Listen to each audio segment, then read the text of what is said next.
You know, the SEALs have taken upon themselves to go around.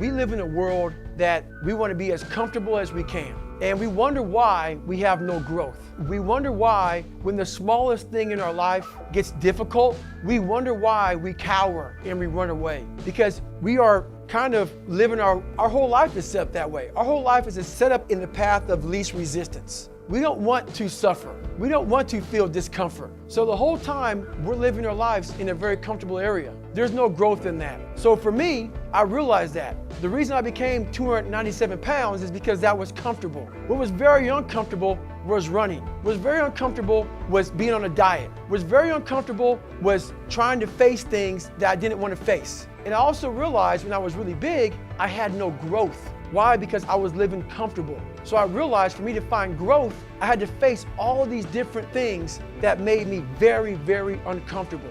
When you're trying to become successful, you have to make sure that you are 100% committed all the time. Every single time you try to do something, you should make sure that you are willing to go all in, no matter how hard or how long that thing is going to take. It could be something super simple, super easy, but you have to make sure that you go 100% all in, no matter how minimal of a task or how large a task, because people are always watching, and they will note of when you're working hard and when you're not working hard. So why not always be working hard, going all in, being 100% committed to whatever the task, the goal is at hand that you need to accomplish, so that way you give your best work every single time, and those around you are aware that you're constantly putting in the best effort 100% of the time. You're never slacking off. You're always doing the best that you can to try to improve not only yourself, but those around you. Those are qualities that people are looking for every single day. Those are qualities that people need and want in their life. So if you become somebody that they need and want, you're going to be given power and given the ability to go out there and do whatever you can to achieve your goals, because they'll believe that you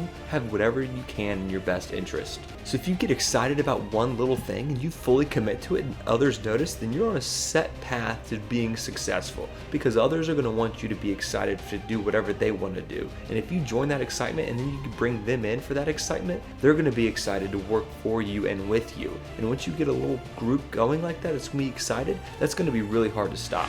Well, that's what I realized for myself was I wanted that comfort zone that everybody looks for, that pat on the back. They don't want to hear all the bad. They want to hear everything that they're doing right. And I realized that's what kept me in this world. That's what kept me in this world of not accomplishing anything. So what I did was I became that big, bad, nasty that you don't want to walk into at nighttime. I became the roughest critic in the world on myself.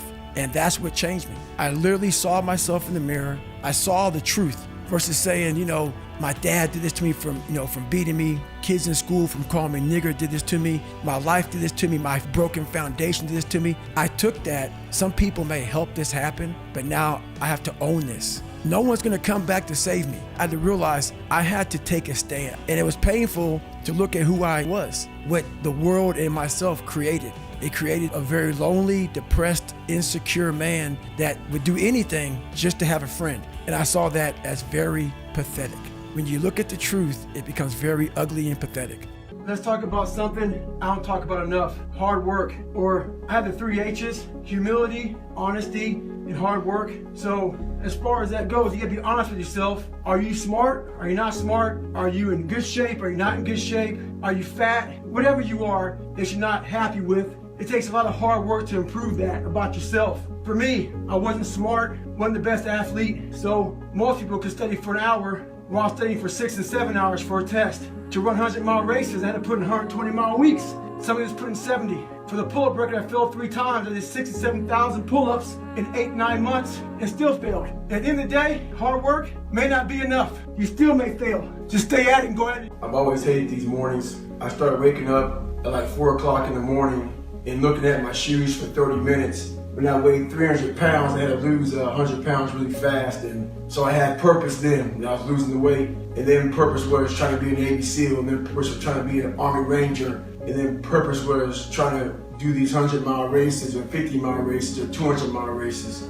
A lot of you are trying to find inspiration and motivation with a depressed mindset. You're depressed because you're not doing it with yourself. You don't find inspiration by not living in the grip of life. You need to live in the grip of life to find inspiration. Put challenges in front of yourself. So if you're running 30 miles a week, run 33. If you're swimming 500 meters, swim 550. If some of you aren't doing, you're 10% just getting off the couch. The more you walk away from accountability, the weaker you become. Find yourself in the grip of life.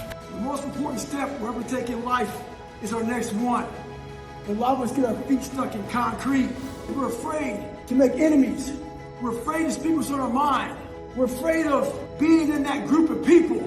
And when you walk away, we're afraid of what they might say behind your back. One thing in life, you're gonna always have haters. Embrace them. You can walk on water because you can't fucking swim. So thank you all so much for watching this video. If you haven't already, please go ahead and like the video. Subscribe to the channel if you're new, and let us know what you thought down in the comments section below.